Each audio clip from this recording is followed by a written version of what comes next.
Hello, and thanks for joining us on the podcast that discusses all things gaming. Coming to you from the home of Gen Con and the gaming capital of the world, this is The Established Facts.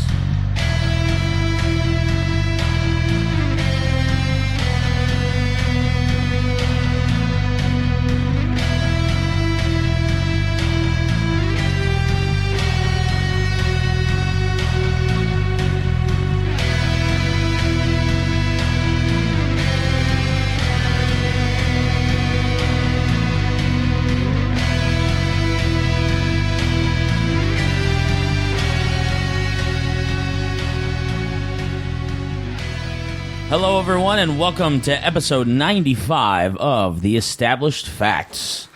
This is our Veteran Affairs Established Facts episode. We'll get a little bit more into that here in just a few minutes. You made that sound very official. Well, you know. We are an official podcast. We are an official podcast. We have business cards. Oh, it's true. It's true. We do have business cards. Do you have an office? You could possibly call this an office. It's a big table, so it could be a conference table. We may not have offices, but we do have a conference table. That's true. That's true. And we do have a banner for it, too. We do. We do. And we have successfully... You have satellite offices. See? Look at that. We're expanding by the moment. This is ridiculous. Currently a national phenomenon. So, without further ado, let's go ahead and get into our introductions, starting to my left. I'm Avital. Hey, guys, this is Derek. Lance. This is Josh. This is Dr. Deb. And from our Florida satellite... This is Anton. And our, to not be disclosed secret satellite base deep within the mountains of Colorado. Or the Pentagon. This is Ragaar, Ashnod, a.k.a. Jeremy. And, of course, this is your host, Big Don. And like I said, we're going to get into some veteran affairs for those veteran gamers, if you will. But before I get into that, my friend Derek, you have something you would like to tell the people. My fellow Americans. You will not get my vote.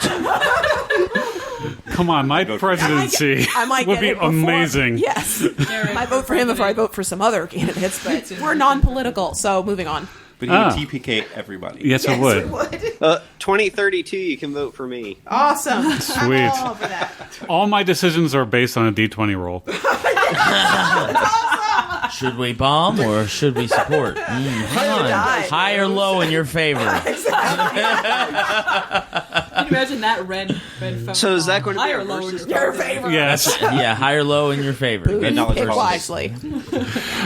In reality, everybody, I wanted to talk to you guys about Fear the charity events running at Fear the Con this year, which is where everybody should be at. Be there.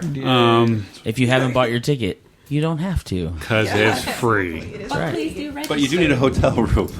Well, you can sleep in your van, theoretically. Theoretically. Oh, you sleep where you fall. Okay, yeah. Okay. Anyways. So I've got several things happening at Fear the Charity this year. One is a dungeon crawl, which 3 of the hosts here are in. And so they should be out Wait, getting... who's the third? Lance. One. Oh, I did not know. I'm sitting at the table. I really didn't know. Josh's face. Because Josh wasn't sitting here, and I knew he was talking about being a part of it, but Yes, we do. I really didn't know Lance was gonna Communication's do it. amazing. Well, it was a secret. Until Found now. out, right? Yes. So congratulations. So they should be out trying to get donations from people. I have all of this information out at fearthecharity.org, so please visit it if you want details about what you can do before the con, at the con, so forth. This year I am doing a, what is it again? Augmented reality game, where there's going to be a storyline throughout the con, and this is specific to Fear the Boot listeners. So there's a bunch of memes that has come up throughout the show. So this will involve all of that. 3 of the memes, bad guy memes, are teaming together, a la Fortress of Doom. and they are Shel Silverstein, Baron Von Badass, and the Dark Lord of Denny's.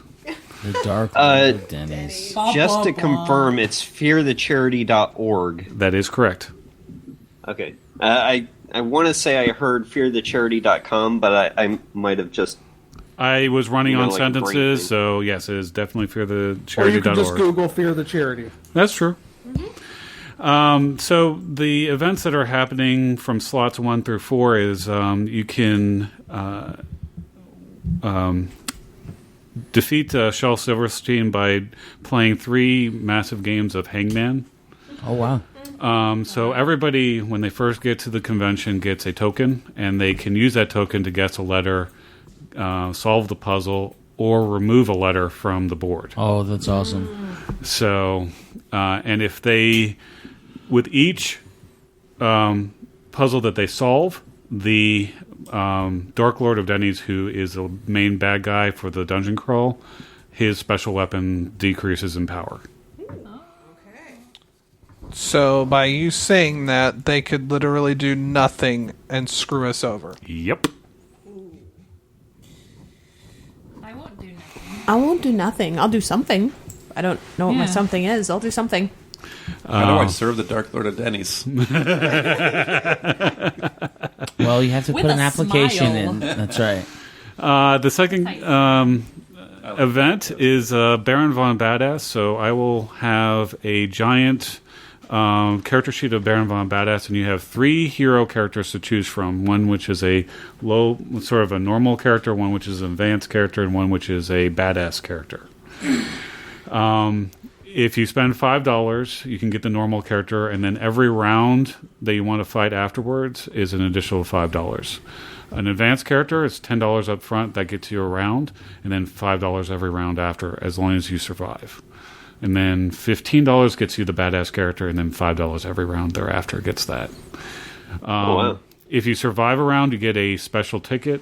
And if you defeat the Baron, you get 5 tickets. And there will be a drawing for the white box, the D&D white box, the really nice package that Watsy put together earlier. How much does that thing usually run? I don't remember. It's over I think it was this. I think you can't get it anymore. So I think it was like 80 or 100 or something like that.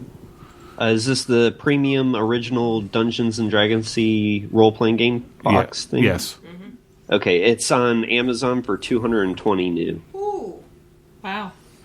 So, D&D 5 or D&D 1? White box. White box. Okay. Yeah, I searched for white box.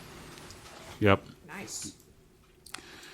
And the other is the dungeon crawl, which you guys will be in, and you guys will Apparently facing the Dark Lord of Denny's. be facing the Dark Lord of Denny's. Bum, bum, bum. And there is a whole list of Tiny stuff that you skirt. can do to help or hinder your favorite hosts and players. Cast moons over my hammy. You win. And they're all on fearthecharity.org. So, additionally, because I don't have enough to do, I'm also running Fear the Fruit, which is free fruit that's provided at the con. You're running Free the Fruit? Free the Fruit? Free Fair to fruit stuff. fruit is fun. It's a thing. Yes, Fear the Fruit. I am running that as Okay. well because They hand that off to you. yes, Oh. the person who was running it, there was some complicated personal stuff that happened, and I didn't. They're want allergic see to it. fruit. They're allergic. Yes, they're allergic to fruit. They hate bananas. No. Banana. But please go to fearthefruit.com and donate to help us bring as much fruit as we can to the con. It's free for everybody. And the excess is donated to a shelter. Sweet. And then there's Fear the Pantry. Which so, is- Wait, what? Fear the Pantry. There's spiders in there. Yes. Fear everything. Fear everything because it just works. So with this, I would like people to bring toiletries and canned foods and Non-perishables. non-perishables that are not expired. Please check. You heard that out there. Well, that's important because a lot of people go through their pantry and just grab the stuff they haven't used. And then I will take that to the shelter as well. So that's it. And that's the reason why I'm not running games at I see. All right. Fear. Well, thank you for instead- joining us on episode 95. No, instead, the Fear the Charity special. That's right. instead he's. It looks like the white box sets, the original D&D, sell for $500 and up. Holy wow. smoke. So, for those of you coming to Fear the Con, come and enjoy the games. The slots available on fearthecon.com, or enjoy the Fear the Charity Carnival. Yes. right. Yes, exactly. That's right. Oh yeah, and the raffle. Totally forgot about the raffle. Think about everything he just listed. It's a carnival. It sounds like a carnival.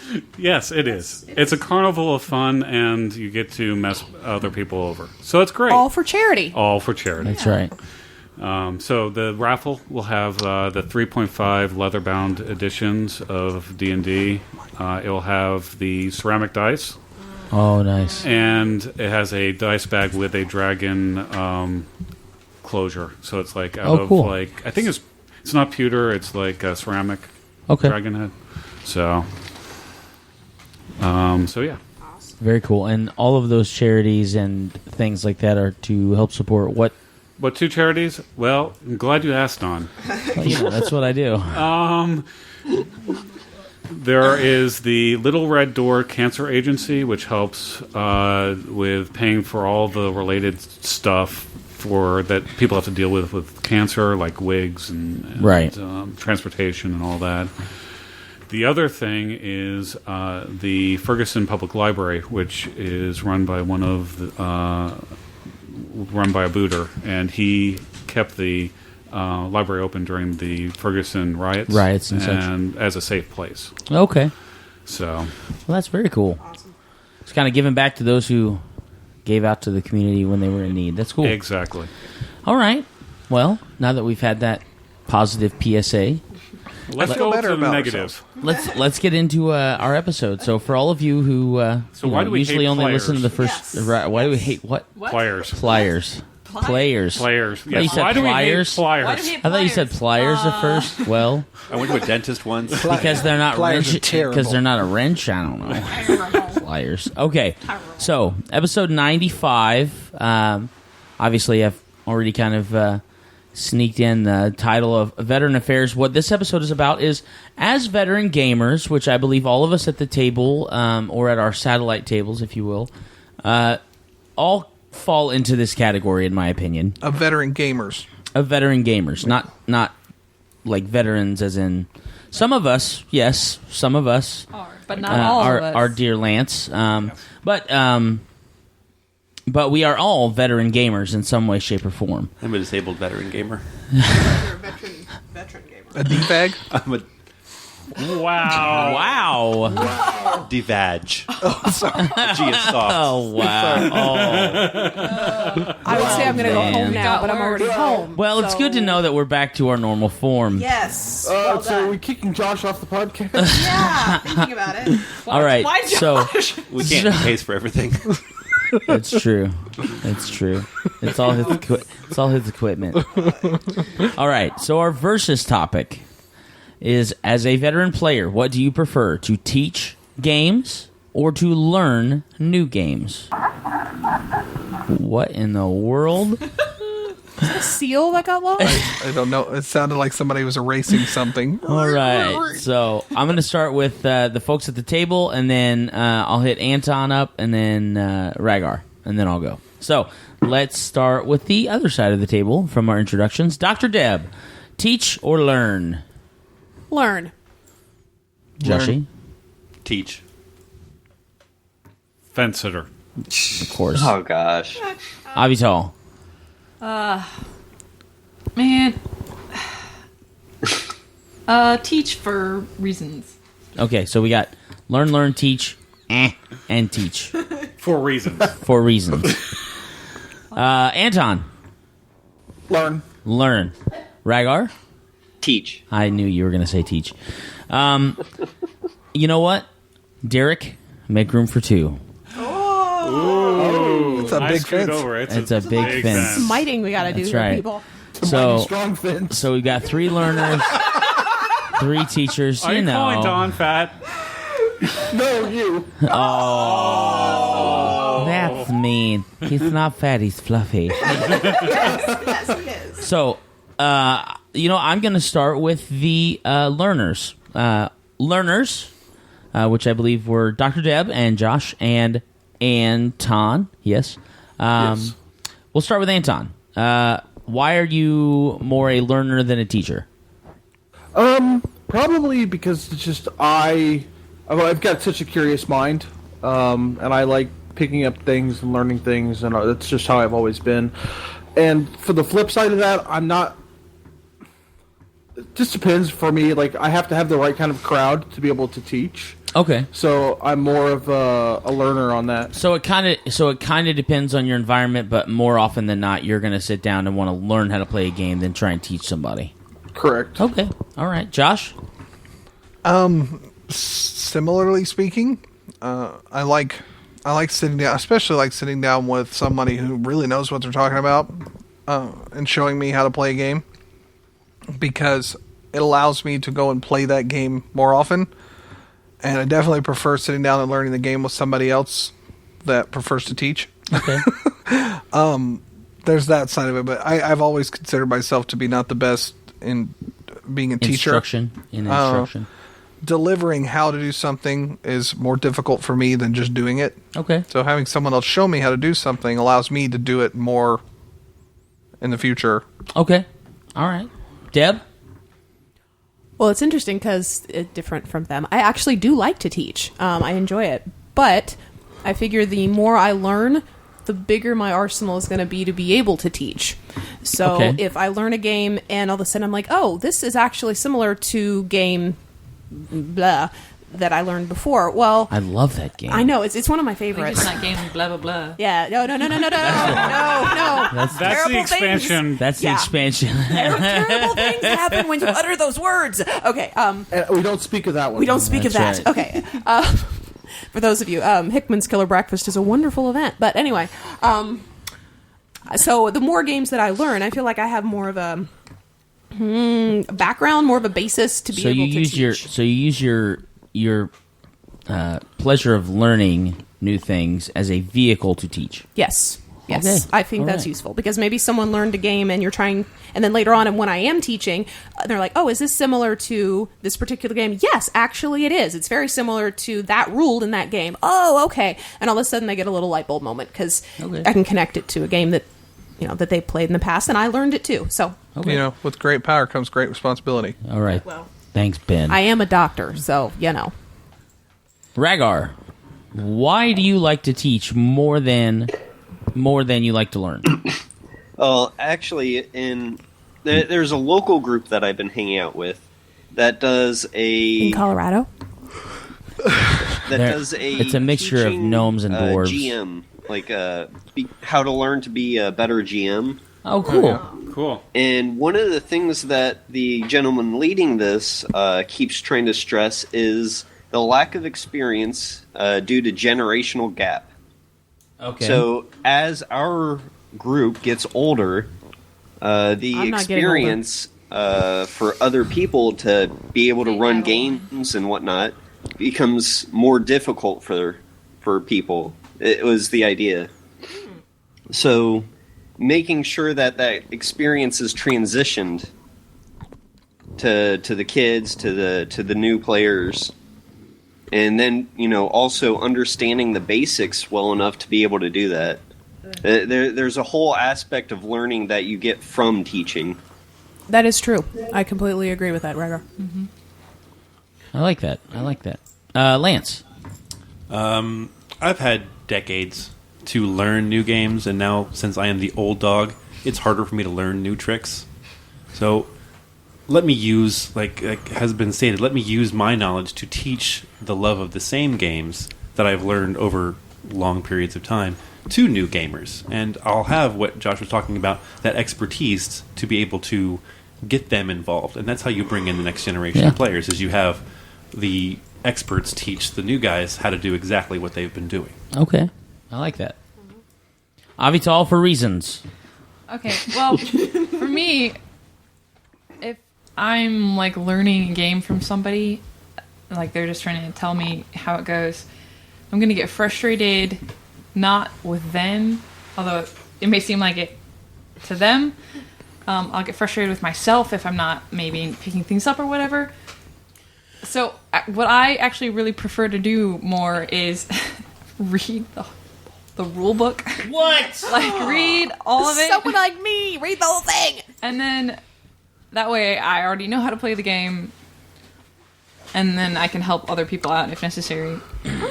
I mean, so actually my ideal like position in that would be I read the rule book, someone else that has played the game already is teaching, and then I'm just there, like, if someone's not getting something, but everyone else is, I can just like clarify that point to them or something. Oh, You're because the I game read the TA. rule book. You're the teacher's assistant You're for the the game. TA, yeah. Oh, I like that. Yeah, so That's cool. So it's sort of in between. Like, I kind of want to learn it myself. Right. So the next step of that is going to be you write your own rule books. That's right. Yes. At least then you don't have to read them again. That's true. Probably would, though. Unless Be like, you- wait, what did I did I what should I say about that? about I that? can't don't remember. remember. Do you have any idea what proofreading is?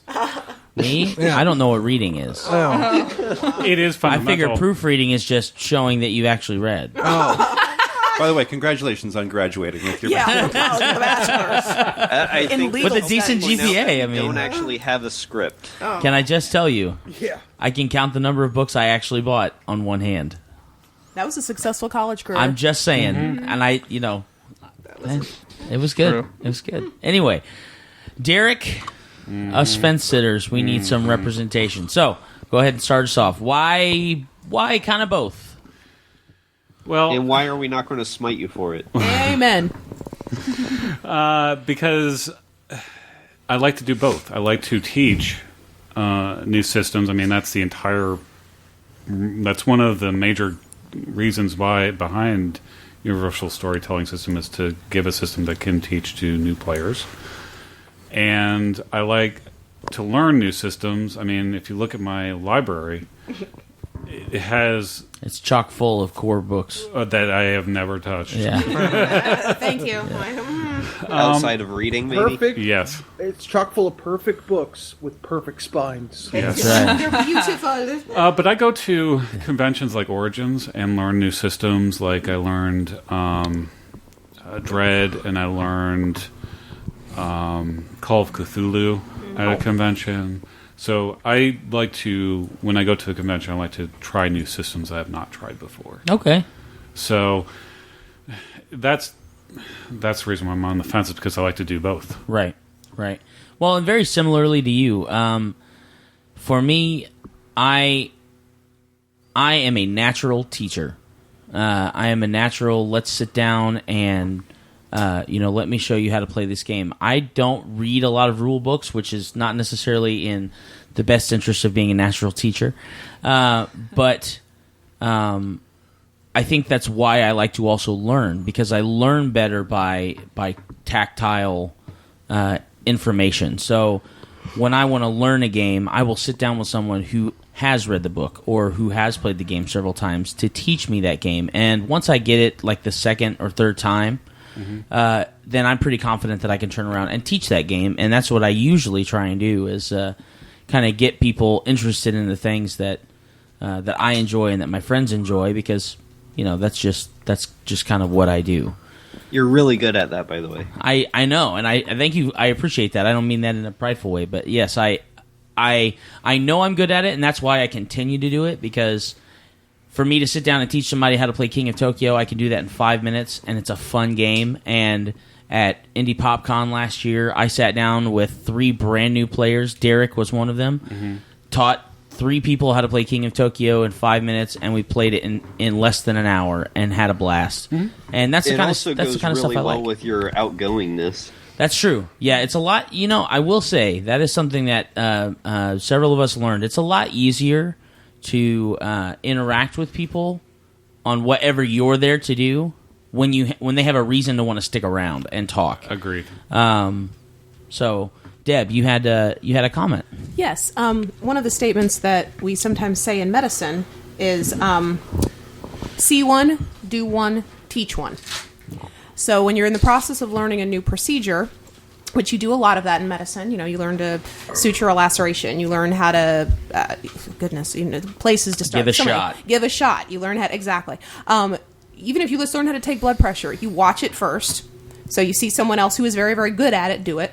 Then you do it. You're not going to be perfect at it, but you actually do it. And then to help cement in your mind the concepts that are harder or the base knowledge, you try to share it with somebody else. Maybe it's a fellow classmate, or maybe it's someone who's one level below you, or maybe it's a nurse or whatever. And you talk through it, and then in talking through it, you realize, oh, wait, maybe I don't know it 100% because I'm not sure if I'm doing this or this. So that see one, do one, teach one is the way a lot of doctors get good at procedures. And so it actually works pretty well in gaming, too. Well, I was going to say, I had that happen to me literally just last night. I was playing a game called Abyss. If you haven't played it, it's really fun card game. It's got deck building mechanics, but it's not a deck building game.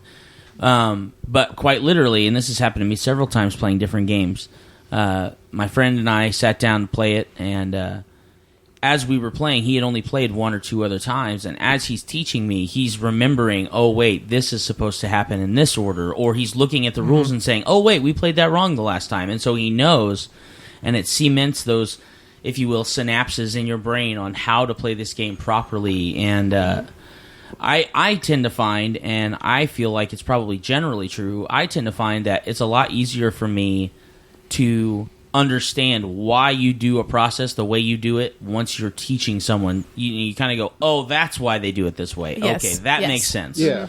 That does make a lot of sense. Or it gives you the opportunity, like Deb just said, to come up with questions so that you can go to whomever your mentor is and say, by the way, why is it that you do it that way? Why don't you do it this way? Oh, okay. And it gives them it's another teaching opportunity. I feel like you learn more from failing at things than you do from succeeding a lot of times, and I think that's just, that kind of goes with it. Like, oh, well, we got to remember the next time we play this game that this is supposed to count first, and then you do this part. Experience is what you gain when you don't get what you want. Yeah, exactly. And I think that, kind of going into our discussion topic, that is something that as a veteran gamer, you start to pick up, and it's a lot easier, I feel like, once you've done it 7 or 8 or 9 or 12 times in different games, you kind of start to see where those, it's almost a foreshadowing of, oh, I bet I did that wrong, didn't I? Oh, okay. I kind of figured that was wrong, but now that I know for sure. So, that being said, getting into our discussion topic, what are... For veteran gamers, for us at the table and abroad, what are some of the hurdles that we have as veterans when dealing with new gamers or new and up-and-coming gamers, to whether it be to teach them a game or learning a game with them, or just kind of explaining to them, the concepts of whatever game or something like that you're running. So, Lance, did you have something? I've got a list here. So go for it. You start. We just go for list it. them, and then we can talk about them or go off topic? No, that's fine. Okay, so introducing new games to people. Right off the get-go, what we talked about, the opening pitch. That, right. Hey, I want to teach you this new game. Oh, yeah? Make me interested in 5 seconds. Right. Okay. The second is the type of game or the genre of game. If it's not something that I'm interested in right now, I'm just going to walk away. But if you interest me, I'm going to keep listening. Right. Number 3, the number of rules that I have to listen to before I can start playing. 4, investment. How long is it going to take to play this game? Do I have to pay anything to keep playing this game? Like, for example, Magic, you just keep playing. If you play competitively, yes, absolutely. And then the last one is the number of players you need to continue playing the game. If it's a 2-player game, easy for me to pick that up and learn it. If it's a 7-player game, I might more pick that up and difficult. learn it easy now, but then later on in my life, I'm not going to play that game. Right. Something to add to that would be setup time. Oh my goodness, the setup war time. game. I'm getting more and more frustrated by games that have a 45-minute to 1 hour setup time. So that brings up a very good topic. I've had that conversation several times with people that I like to play games with, that I've played games with for years, that It's and don't get me wrong, I am only 31 years old. So I am very young in the spectrum of games. Dungeons and Dragons didn't, it's been out for quite some time compared to how long I've actually been playing it. But in the time that I have played games, so probably intensely, probably 16, 17 years in that time, that's a decent amount of time to do anything. So I've noticed that people who I game with on a regular basis that have played games for around that amount of time, they're the same way. You want to sit down and you want to play a game that doesn't take, 30 minutes to an hour to set up. Unless that's part of the game. Well, okay, so the Fate system. The Fate system is kind of, in my opinion, the other side of this coin. Mm-hmm. The Fate system is a role-playing system. I've not played it, unfortunately, but I hear really good things about it. And literally, from the go, everyone at the table, players and storyteller included, you are playing to build your characters, the world, your arch-villain, the theme of the game. It starts when everybody sits down at the table with a piece of paper, dice, and a pencil.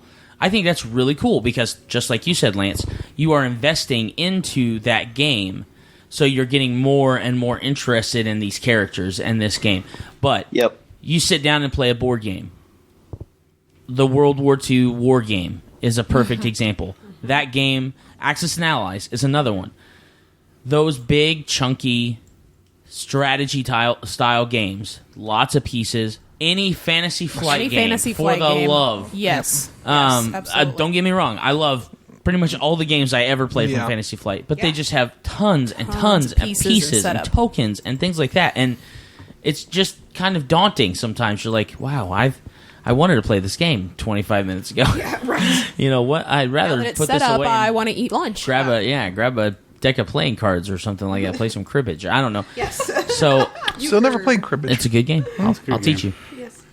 What do you feel about Magic the Gathering or collectible card games? I feel like that's actually different. Because, for me anyways, the deck building aspect of Magic is a separate game that I get to enjoy. I'm very much the same as Ragaar on that. So, for background for a lot of people who don't know, I played Magic for probably 6 or 7 years. But the aspect of building decks and searching through stuff and designing decks, that's a whole nother fun experience, but it's not tacked on to the beginning of a game. You don't sit down and then decide, I'm going to build a deck right now. Right, because part of the game is the strategy behind what you're building. Yep. And universal fighting system.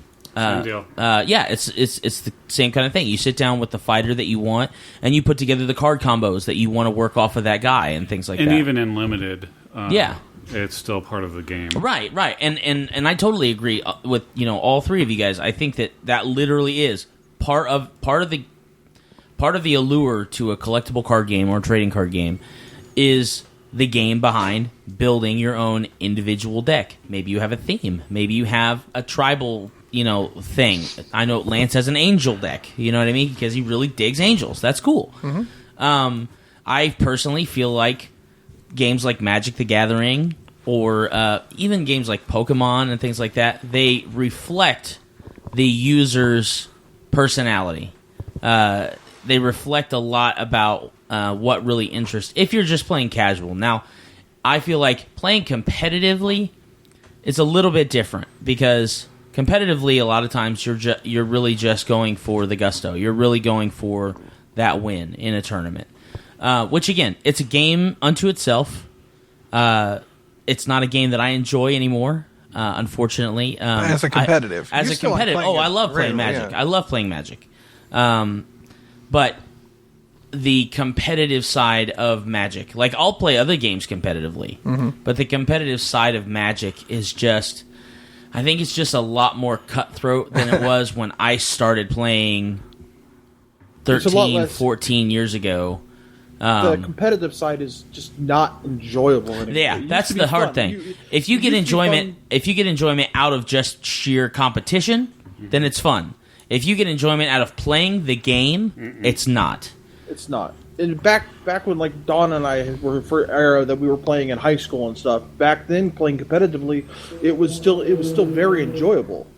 And today, it's literally about destroying your opponent and nothing else. Yeah. The money. It becomes money, a job. Yeah. Yes. It does. Okay, quick thing. One of your points there, Lance, was investment, right? Yeah, investment, time, money. Okay, and then coming off of what Ragaar said as well, setup time. I think those kind of work together. And one of the games I can think about, I know we've mentioned it on here quite a few times. My wife is a big fan of the Pathfinder Adventure card game. Mm-hmm. Surprisingly fun game to play. Love And it. once Definitely a setup. once you're set up, about a half hour to an hour to play if you know what you're doing. Yeah. If you know you're what you're if you're doing. with a group of people, Yeah. The that problem know how with to play it, the game, and that's yeah. the one negative I've had about it so far, but it's a half hour to 45 minute setup because of the limitations for each of the locations. The locations have defined amounts of pieces in them, whatever, blah, blah, blah. That also provides for the ability to play the same adventure multiple times and get something different every yeah. time. Right. I mean, there's 1,200 cards once they're all released and I all sleeved in them the all. yeah. Once they're all in the box, 1,200 cards. I sleeve And- some of them. That's true. You did sleep about 100 to 150, I think. One time. That's true. At 6 adventures per box that comes out, there's a lot of variety in that, so they make it worth your investment. Very But- replayable. But the setup time on it is a lot longer than I expected. But you also kind of have to think about how much you're really sacrificing by putting that much time in. It's something like a Fantasy Flight game that just has all these pieces, and it's the same setup time for the same game almost every time. Yeah. I bet you that's a little bit, but with the Pathfinder Adventure card game, the mechanics are the same, but you're not always going to have the same location every time.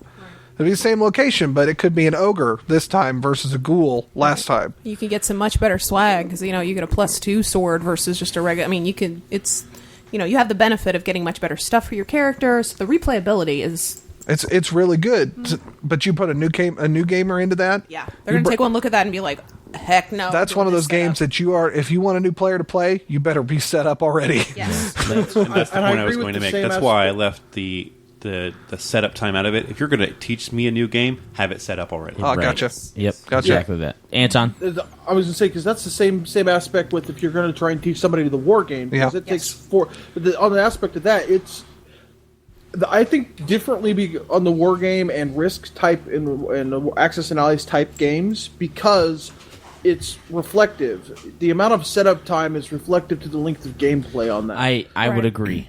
But that is one Because you're- thing... Go ahead, yeah. You're talking, especially like Axis and Allies, you're talking about a day-long game. Right. In most cases. Yeah. War game, you're talking about a weekend-long game. Yeah. Usually, yes. If yes. you're dedicated to it. Yes. I know, yeah, exactly. The thing is, you're talking about games that you spend an hour or so setting up, but you spend 18 to 20 hours Playing it. Right.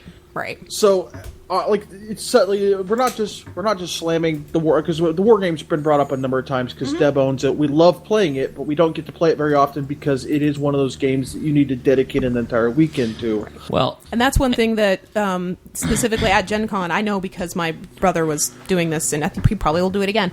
The guy who invented it specifically will ask some of the best players and his good friends, or Chris or whatever, to come early to help him set up. So that is the whole thing, is everything's set up so people can come by, can see the whole setup, then they're kind of like, this is complex. It's like, yeah, just come in. Here's your dice. You're going to play Russia. Let's do it. It's already set up. So they haven't seen how much time, which is it takes all of them. It's a small army that sets up for about an hour before you come over there.